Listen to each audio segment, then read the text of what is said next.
أعوذ بالله من الشيطان الرجيم بسم الله الرحمن الرحيم يا أيها الذين آمنوا إنما الخمر والميسر والأنساب والأزلام رجس من عمل الشيطان فاجتنبوه لعلكم تفلحون۔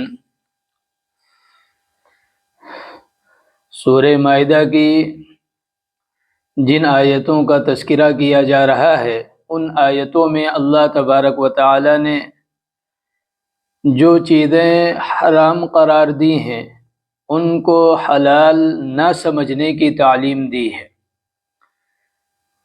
جس آیت کریمہ کی تلاوت کی ہے اس آیت کریمہ میں بھی اللہ تبارک و تعالی نے ایسی ہی تعلیم دی ہے، یعنی جس کو اللہ نے حلال اور جائز نہیں رکھا اس کو جائز اور حلال نہ سمجھو۔ یہ سورہ مائدہ کی آیت نمبر 90 ہے۔ اس کے تعلق سے پہلے بھی بات مختصراً کی گئی تھی، لیکن چند باتیں ہیں جن کا سمجھ لینا اور جان لینا ضروری ہے۔ ان آیتوں میں اللہ تبارک و تعالی نے خاص طور سے 4 چیزوں کا تذکرہ کیا ہے کہ دیکھو شراب ہے، جوا ہے، اور اسی طرح بتوں کے تھان ہیں، اور تقسیموں اور تیروں کے ذریعے سے تقسیم ہے۔ اللہ فرما رہا ہے یہ چیزیں ناجائز اور حرام ہیں، لیکن اس کو ناجائز اور حرام نہ کہہ کر لفظ استعمال کیا ہے رجسن، یہ گندگی ہے، اور رجسم من عمل الشیطان یعنی گندگی ہے اور شیطانی کاموں میں سے ہے، شیطانی عملوں میں سے ہے۔ فاجتنبوہ، لہذا باز آ جاؤ، لعلکم تفلحون، تاکہ تمہیں کامیابی نصیب ہو۔ اللہ کے نبی جناب محمد رسول اللہ صلی اللہ علیہ وسلم جس معاشرے میں تشریف لائے تھے اس معاشرے کو جاہلی معاشرہ کہا جاتا تھا، انہیں جاہلین مکہ کہا جاتا تھا۔ جو بڑی بڑی سپر طاقتیں تھیں ان پر حکومت کرنے کے لیے تیار نہیں تھی۔ ان کے اندر کون سی ایسی برائی تھی جو موجود نہیں تھی، لہذا وہ شراب کے بھی عادی تھے، وہ جوئے کے بھی عادی تھے، اور توحید کو بھولا بیٹھے تھے، کفر و شرک میں مبتلا تھے، اور تقسیم کرنے میں جو جائز اور حلال طریقہ تھا اس کو چھوڑ کر وہ ناجائز اور حرام طریقے کے عادی تھے۔ اور خاص طور سے کھانے پینے کے اعتبار سے جو شراب ہے اس کے ایسے رسیہ اور ایسے عادی تھے کہ انہوں نے شراب کے صرف 200 نام رکھے تھے، یعنی عربی میں شراب کے لیے جو الفاظ ملیں گے وہ تقریباً 200 کے قریب ہیں۔ لہذا یہ ان کی شراب سے الفت اور محبت کا عالم ہے کہ صبح کی جو شراب پی جا رہی ہے اس کا نام کچھ اور ہے، اور اسی طرح دوپہر میں جو شراب پی جا رہی ہے اس کا نام کچھ اور ہے، رات کو جو شراب پی جا رہی ہے اس کا نام کچھ اور ہے، جو کھجور وغیرہ سے شراب بنائی گئی ہے اس کا نام کچھ اور ہے، اور جو گیہوں وغیرہ سے بنائی گئی ہے اس کا نام کچھ اور ہے۔ غرض 200 نام تک ان لوگوں نے شراب کے لیے تجویز کر رکھے تھے، مقرر کر رکھے تھے۔ یہ ان کی محبت تھی شراب سے، گویا کہ یہ شراب کے عادی اور رسیہ تھے، اور جب کوئی شخص کسی چیز کا عادی بن جائے تو پھر اس کا چھوٹنا بڑا ہی مشکل ہوتا ہے۔ لہذا اللہ تبارک و تعالی نے شراب کے تعلق سے یک بارگی حرمت کا حکم نازل نہیں کیا، بلکہ 4 مرحلوں میں حرمت کا معاملہ آیا ہے۔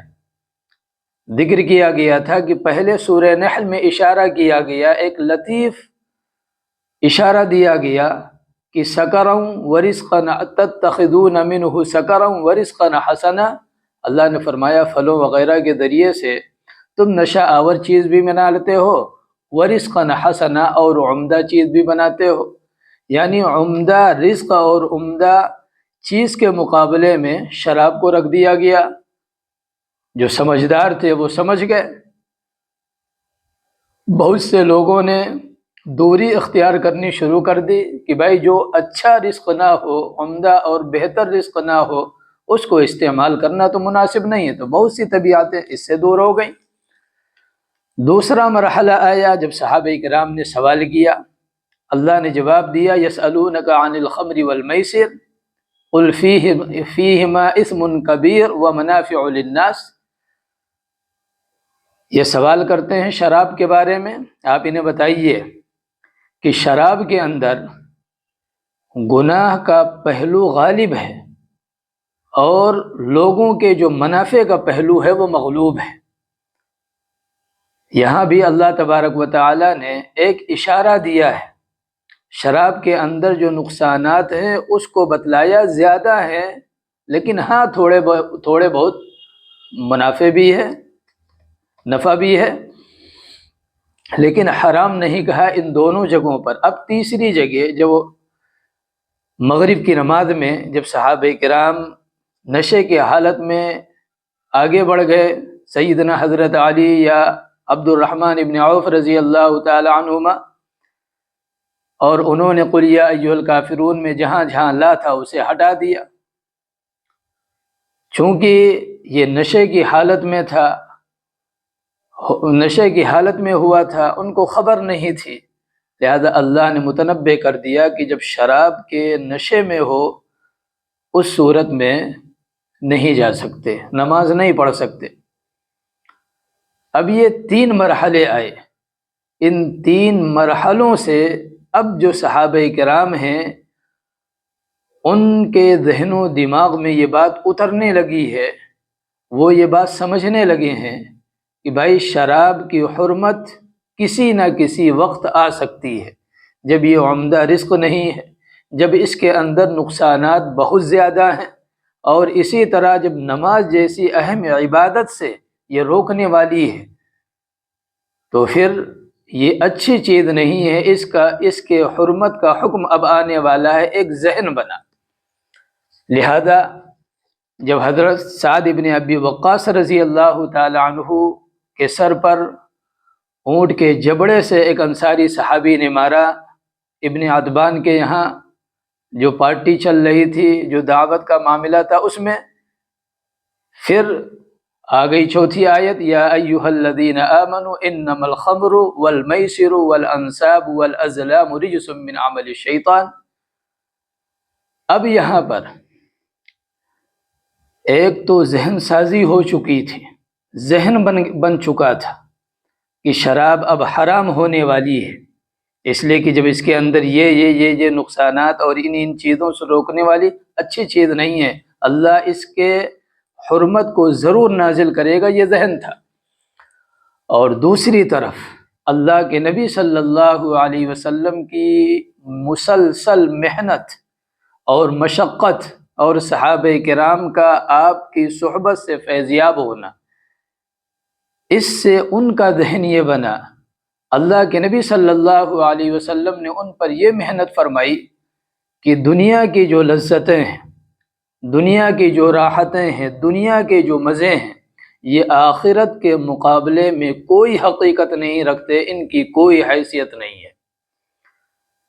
لہذا صحابہ کرام کے ذہن و دماغ میں یہ بات تھی کہ بھئی اللہ کا کوئی بھی حکم آئے گا، دنیاوی لذتیں اس پر عمل سے رکاوٹ نہیں بنیں گی، دنیاوی جو راحتیں ہیں یہ اس عمل پر چلنے سے مانے نہیں ہوں گی، ہر صورت میں اللہ کا حکم آگے ہوگا، اور دنیاوی لذتیں جو چھوٹ رہی ہیں وہ چھوٹ جائیں، ہماری خواہشات پر چھریاں چل رہی ہیں، چلنے دیں، لیکن اللہ کا حکم قیمتی ہے، اس لیے کہ وہ آخرت میں کامیابی کا ضامن ہے اور اصل زندگی آخرت کی ہے۔ یہ ذہن اللہ کے نبی صلی اللہ علیہ وسلم نے ان کا بنا دیا تھا۔ لہذا جب شراب کی حرمت کا حکم آیا تو صحابہ کرام نے شراب کیا ہے جو ہونٹوں تک لا چکے تھے پیالے کو، انہوں نے وہیں چھوڑ دیا، اندر ڈالنا گوارا نہیں کیا۔ اور اسی طرح صحابہ کرام فرماتے ہیں کہ کئی دن مدینہ کی گلیوں میں شراب پانی کی طرح بہا ہے۔ ایک تدریجاً اللہ کا اس حکم کے، شراب کے حرمت کا حکم نازل کرنا، اور دوسرا اللہ کے نبی صلی اللہ علیہ وسلم کی محنت اور آپ کی صحبت نے ان جاہلین مکہ کو ساری دنیا کا امام اور رہبر بنا دیا۔ وہ لوگوں کے مقتدی بن گئے، لوگوں کے پیشوا اور امام بنے۔ لہذا شراب کو اللہ تبارک و تعالی نے حرام قرار دیتے ہوئے یہ فرمایا رجسن، یہ گندگی ہے۔ کیا ہے یہ؟ گندگی ہے، یعنی جس طرح پیشاب اور پاخانہ گندگی ہے، اسی طرح شراب بھی گندگی ہے۔ یعنی شراب حرام بھی ہے، اس کا پینا ناجائز اور حرام ہے، اور دوسرا یہ کہ ایسا نہیں ہے کہ اس کی وہ حرام اور ناجائز ہے لیکن وہ خود بذات وہ خود کیا ہے؟ پاک ہے، نہیں۔ اللہ نے فرمایا رجسن، وہ بھی ناپاک ہے۔ یعنی جس طرح پیشاب اگر آپ کے کپڑے پر کہیں لگ جائے، پاخانہ کپڑے پر کہیں لگ جائے تو گندگی سے آپ پیچھا چھڑاتے ہیں، فوراً دھوتے ہیں، فوراً صاف کرتے ہیں، وہ جہاں لگا ہوا ہے وہ حصہ پاک کرنے کی کوشش کرتے ہیں۔ اللہ فرما رہا ہے یہی معاملہ شراب کا بھی ہے۔ تو جس طرح پیشاب پینا تمہیں ناپسند ہے، اسی طرح شراب کو بھی ناپسند کرو، شراب بھی تو گندگی ہے پیشابی کی طرح۔ لہذا اللہ نے فرمایا رجسن، یہ گندا عمل ہے، یہ گندگی ہے، پلیدگی ہے، پیشاب اور پاخانے کی طرح ہے۔ شریف انسان کا یہ وطیرہ نہیں ہے کہ وہ شراب کے قریب جائے۔ اس کے علاوہ شراب کے تعلق سے بڑی تفصیلات فقہ کی کتابوں میں موجود ہے۔ ایک شراب تو وہ ہوتی ہے جو عام ہے، جو کھجور اور انگور اور ان سب چیزوں سے بنائی جاتی ہے، یہ تو ظاہر سی بات ہے، ناپاک بھی ہے اور حرام بھی ہے۔ یہ چیز جہاں لگ جائے وہ چیز ناپاک ہو جائے گی۔ جس کھانے والی چیز میں اسے استعمال کیا جائے اس کا کھانا یا اس کا پینا یہ ناجائز اور حرام ہو جائے گا۔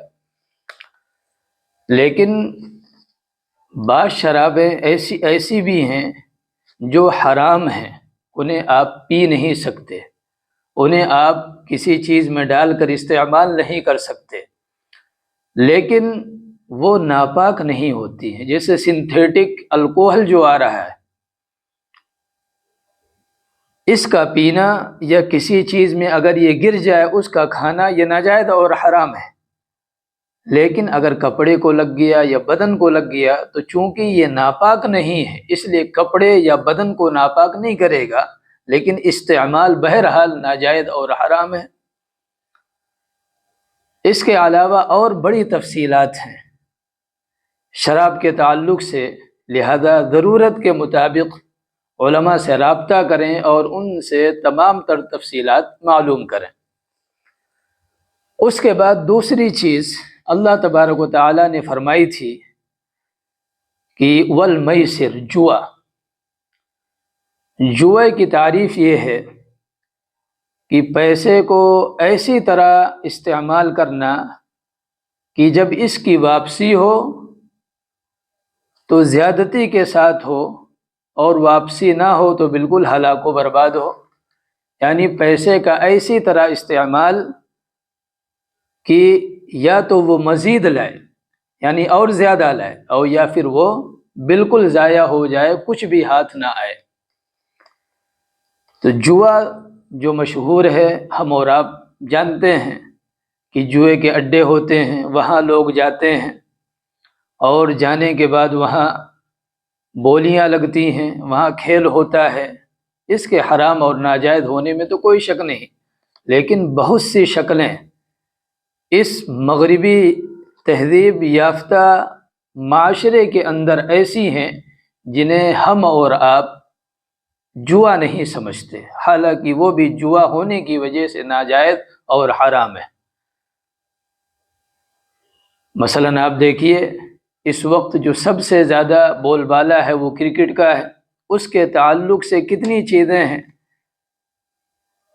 جو آپ کے ذہن و دماغ میں ڈالی جا رہی ہیں، کہیں کسی 11 کے نام سے، کہیں لوڈو کے نام سے، کہیں کسی اور کے نام سے۔ یہ ساری چیزیں جو کہ آپ کے ہاتھ میں موبائل ہے، آپ اچھی طرح باخبر ہیں۔ اب بہت سے ہیں جو یہ سمجھتے ہی نہیں کہ یہ حرام ہے، پڑے ہوئے ہیں اپنا کھیل رہے ہیں، اپنا ہار رہے ہیں، تب زندگی تباہ و برباد کر رہے ہیں، حالانکہ یہ بھی ناجائز اور حرام ہے۔ یا اسی طرح مثلا ایک گاڑی کھڑی کر دی جاتی ہے اور اس کے ٹکٹ لگا دیے جاتے ہیں۔ گاڑی ہے مثلا 1 لاکھ کی، 2 لاکھ کی، 10 لاکھ کی، 50 لاکھ کی، اور ٹکٹ رکھ دیا جاتا ہے 10 روپے، 50 روپے، 100 روپے۔ اب ٹکٹ خریدنے والے کو قرعہ اندازی کے ذریعے سے منتخب کیا جاتا ہے، جس کا نکل ہے۔ تو اب یہ جو ٹکٹ لاٹری والا خریدا جاتا ہے یہ جوا ہے، اس لیے کہ یہ جو آپ نے 10 روپے یا 50 یا 100 روپے جو لگائے ہیں، یہ یا تو گاڑی لے کر آئے گا اور یا پھر جو لگایا ہے وہ بھی چلا جائے گا، اسی کو جوا کہا جاتا ہے۔ لہذا یہ چیزیں بھی حرام اور ناجائز ہیں، اور اللہ نے ان کو بھی رجس کہا ہے۔ رجس کے معنی گندگی کے ہیں، یعنی ان کے ذریعے سے جو مال حاصل ہوا ہے وہ مال گندا ہے، اور گندگی سے آدمی جی چھڑاتا ہے، اس کو دور بھگاتا ہے۔ لہذا اب اس کو دور کیسے بھگانا ہے اس گندگی کو؟ یعنی جو رقم ہم نے جوئے میں جیتی ہے یا جوئے کے ذریعے سے حاصل کی ہے، وہ رقم اب ہم اس سے دامن جو چھڑائیں گے، اپنا جی جو چھڑائیں گے، وہ اس طرح کہ کسی غریب یا فقیر کو ہم بغیر ثواب یا صدقے کی نیت کے اس کے حوالے کر دیں گے۔ وہ آپ کی طرف سے صدقہ نہیں ہوگا، بلکہ صدقہ اس کی طرف سے ہوگا جس کا جیت کر آپ لائے ہیں، جس سے آپ ٹھگی کر کے لائے ہیں، یہ اس شخص کی طرف سے صدقہ ہوگا، نہ کہ جیتنے والے کی طرف سے۔ ہاں اس کو بھی ثواب ملے گا، اس کو ثواب اس معنی کر ملے گا کہ اس نے اللہ تبارک و تعالیٰ کے حکم پر عمل کیا ہے، لہذا کیا ہے اسے بھی ثواب ملے گا۔ اس کے بعد تیسری چیز جو ذکر فرمائی اللہ تبارک و تعالیٰ نے اس آیت کریمہ میں، وہ بتوں کے تھان۔ آپ نے دیکھا ہوگا کہ ایک چبوترا ٹائپ بنایا جاتا ہے، چوکی ایک بنائی جاتی ہے، اور پھر اس چوکی یا چبوترے پر ایک بڑا بت رکھا جاتا ہے، اور اس بت کے ارد گرد چھوٹے چھوٹے بت رکھ دیے جاتے ہیں، یعنی گویا کہ وہ ان کا سب سے بڑا، اور وہ اس کے چیلے چپاٹے ہوتے ہیں۔ تو یہ جو چبوترا بنا ہے جہاں بتوں کو رکھا گیا ہے، یہ نسب انساب جمع ہے نسب کی۔ یہ کوئی فی نفسی ہی چبوترا بنانا یا چوکی بنانا یہ ناجائز اور حرام نہیں ہے، لیکن اب چونکہ اس پر بت رکھا گیا تو اب اسی جگہ پر نظر و نیاز، قربانی کے جانور، یہ سارے لا کر وہاں ذبح کیے جاتے ہیں، وہاں چڑھایا جاتا ہے۔ اس لیے اللہ نے فرمایا یہ بھی گندا عمل ہے، اس سے بھی جان چھڑاؤ۔ یعنی نظر و نیاز کی کچھ چیزیں اس طرح جو بتوں کے نام پر چڑھائی گئیں آپ کے پاس آ گئی، یا وہ جو قربانی کے لیے جانور وہاں ذبح کیا گیا اس کا گوشت آ گیا، تو اللہ فرما رہا ہے یہ سب گندگی ہے۔ جب گندگی ہے تو اس کا استعمال ناجائز اور حرام ہے، اس کا استعمال نہیں کر سکتے۔ اس کے بعد چوتھی چیز اللہ تبارک و تعالی نے فرمائی والازلام، اور تیروں کے ذریعے سے تقسیم۔ عرب اس کو 2 طریقے سے استعمال کرتے تھے، ایک یہ اموال وغیرہ استعمال کرتے تھے، اور دوسرا یہ فال نکالتے تھے کہ یہ کام کروں یا نہ کروں۔ اب جو مال تقسیم کرتے تھے وہ اس طرح کی، مثلاً 4 آدمی ہیں، انہوں نے مل کر، یا 10 آدمی ہیں، انہوں نے مل کر ایک اونٹ خریدا، اور اس اونٹ میں مالی اعتبار سے سب مشترک ہیں، برابر ہیں، سب نے برابر برابر پیسے لگائے ہیں، اس کو ذبح کیا۔ اب گوشت برابر تقسیم نہ کر کے وہ 7 آدمیوں میں تقسیم کرتے تھے۔ اس طرح کی 10 تیر ہوتے تھے، ان میں سے 7 پر حصے لکھے جاتے تھے، 3 کو خالی چھوڑ دیا جاتا تھا۔ اس کو پھر ایک تھیلے میں ہلایا جاتا تھا، سب سے کہا جاتا تھا ہاتھ ڈال کر نکالو۔ اب جس کے ہاتھ میں حصوں والا تیر آیا، اب وہ چاہے ڈبل حصہ ہو، چوتھائی ہو، تہائی ہو، یعنی 5واں حصہ ہو، 6ٹھا حصہ ہو، جو بھی ہو، 7 کو تو مل گیا، لیکن 3 جن کو سادہ تیر ملا وہ محروم ہو گئے۔ اللہ نے فرمایا یہ تقسیم کا طریقہ بھی ناجائز اور حرام ہے، اس سے بھی بچو۔ دوسرا طریقہ یہ تھا کہ ہم یہ کام کریں یا نہ کریں۔ اب اس کے لیے کریں لا یا نعم اس طرح الفاظ لکھ کر تیروں پر تھیلے کے اندر ڈالتے تھے اور ان کو نکالتے تھے۔ اگر لا والا آ گیا مت کرو، نہیں کرتے تھے، اور اگر نعم والا آ گیا تو وہ کرتے تھے۔ اللہ نے فرمایا یہ بھی ناجائز اور حرام ہے، یہ بھی شرک کی ایک قسم ہے، لہذا اس سے بھی احتراز ضروری ہے، ورنہ کامیابی نہیں مل پائے گی۔ لعلکم تفلحون، جو آگے اللہ نے فرمایا کامیابی نہیں ملے گی۔ لہذا یہ 4 چیزیں تھیں جن کو اللہ تبارک و تعالی نے ذکر فرمایا، اور فرمایا فاجتنبوہ، ان سے باز آ جاؤ، لعلکم تفلحون، تاکہ تم کامیابی حاصل کرو۔ اب معاشرے کے اندر بہت سے افراد ایسے ملیں گے جو یہ کہتے ہیں کہ شراب کی حرمت قرآن میں کہیں ذکر نہیں ہے، کہیں اللہ نے یہ نہیں فرمایا کہ شراب حرام ہے۔ تو یہ نہایت بیہودہ اشکال یا بیہودہ سوال ہے۔ آپ ایسے حضرات سے پوچھئے کہ بھائی قرآن میں بتاؤ، کہاں قرآن نے یہ کہا کہ زنا حرام ہے؟ قرآن نے یہ کہاں کہا کہ بھائی سود حرام ہے؟ قرآن نے یہ کہاں کہا کہ یہ فلاں گناہ حرام ہے، جتنے کبیرہ گناہ ہیں؟ قرآن کریم میں آپ تلاش کریں گے تو آپ کو نہیں ملے گا کہ کسی گناہ کبیرہ کے لیے قرآن کریم نے حرام کا لفظ استعمال کیا ہو، بلکہ کیا ہے، نہیں کا لفظ استعمال کیا ہے کہ ایسا نہ کرو۔ مثلا زنا کے تعلق سے بات کی، وَلَا تَقْرَبُوا الزِّنَا، زنا مت کرو، زنا کے قریب مت جاؤ۔ اسی طرح سود کو ذکر کرتے ہوئے اللہ نے فرمایا وَلَا تَأْكُلُوا الرِّبَا، سود مت کھاؤ۔ تو نہیں ہے شراب میں، وہ زنا میں بھی، اور اسی طرح سود میں بھی، اور یہاں پر بھی نہیں موجود ہے، بلکہ یہاں جس طاقت کے ساتھ نہیں موجود ہے شاید دوسری جگہ پر اس طاقت اور قوت کے ساتھ نہیں موجود نہ ہو۔ اللہ نے کیا کہا، یا ایہا الذین آمنوا، اے ایمان والو، انما الخمر والمیسر والانصاب، اتنی چیزیں ذکر کرنے کے بعد فرمایا رجسن، پہلا گندگی ہے، پیشاب اور پاخانے کی طرح ہے۔ اس کے بعد دوسرا لفظ اللہ تبارک و تعالی لائے من عمل الشیطان، یہ شیطانی کام ہے، یہ رحمانی کام نہیں ہے۔ ان کاموں کو انجام دینے والے رحمان کے بندے نہیں، وہ شیطان کے بندے ہیں۔ یہ 2 ہو گیا۔ پھر فرمایا فاجتنبوہ، رک جاؤ، باز آ جاؤ۔ آگے پھر فرمایا لعلکم تفلحون، کامیابی کا انحصار ان چیزوں کے ترک پر ہے۔ اگر ان چیزوں میں ملوث رہو گے کامیابی نہیں ملے گی۔ کامیاب اگر ہونا چاہتے ہو تو ضروری ہے کہ ان چیزوں سے باز آ جاؤ۔ اس کے بعد آگے فرمایا کہ شیطان تمہارے درمیان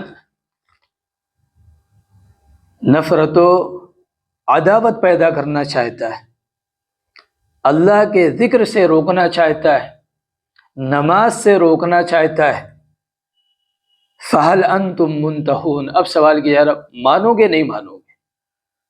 تو آپ دیکھیے کتنی زیادہ تاکید کے ساتھ اللہ تبارک و تعالی نے یہاں نہیں کو ذکر کیا ہے۔ ان تمام کے ہونے کے باوجود اگر کوئی یہ کہتا ہے کہ قرآن کریم میں اللہ تبارک و تعالی نے کہیں یہ نہیں کہا ہے شراب حرام ہے، تو پھر اس کے عقل پر ماتم کرنے کی ضرورت ہے۔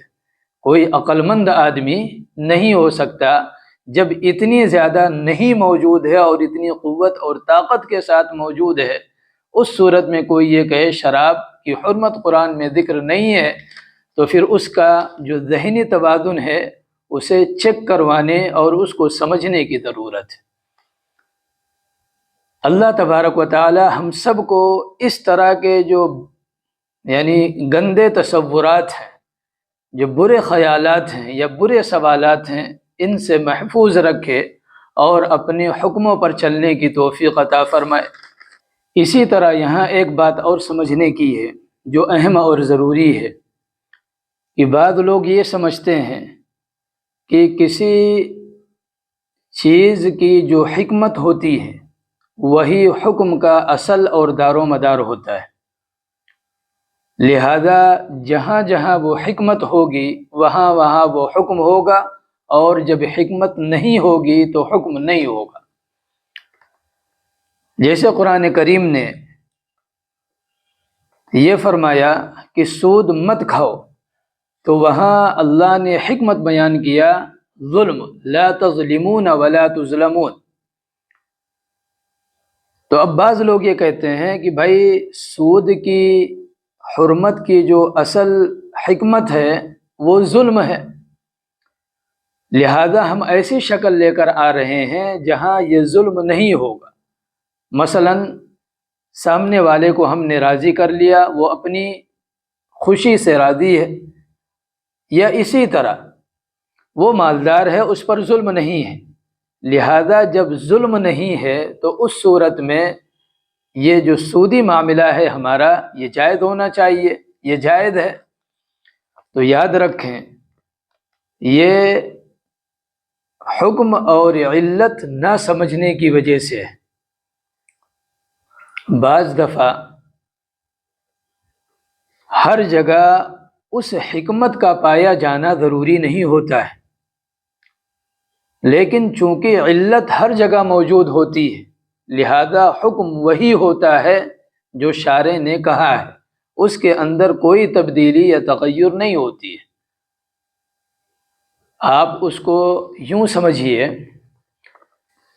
آپ جب باہر نکلتے ہیں تو روڈوں اور چوراہوں پر آپ کو سگنل نظر آتے ہیں، لال لائٹیں لگی ہوتی ہیں، اس میں کچھ گرین ہوتی ہیں، اسی طرح لال ہوتی ہیں۔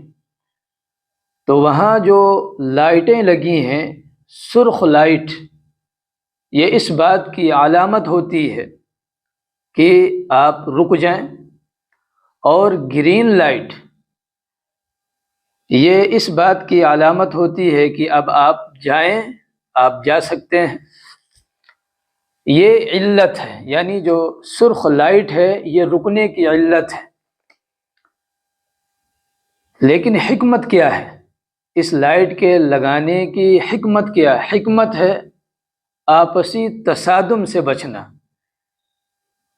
یعنی جو ایکسیڈنٹ ہو رہے ہیں یا آپس میں گاڑیاں لڑ رہی ہیں اس سے بچانا، یہ حکمت ہے۔ لہذا آپ کسی چوراہے پر گئے اور چوراہے پر جانے کے بعد مثلا سرخ لائٹ، لال لائٹ جل رہی ہے، آپ نے دماغ لگانا شروع کر دیا۔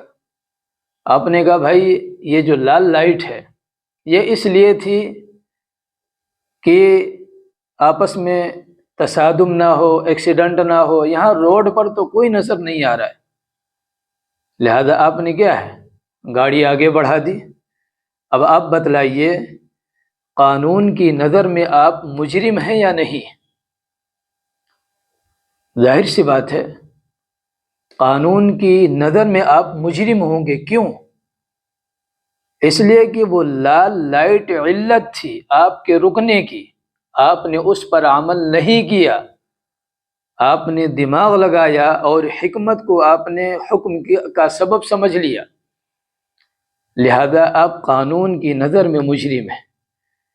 اسی طرح یہاں پر بھی لا تظلمون ولا تظلمون جو سود کی مثال دی گئی، یہ حکمت ہے کہ اس کی وجہ سے کسی نہ کسی پر، سودی نظام کی وجہ سے کسی نہ کسی پر ظلم ہوتا ہے، یہ حکمت ہے.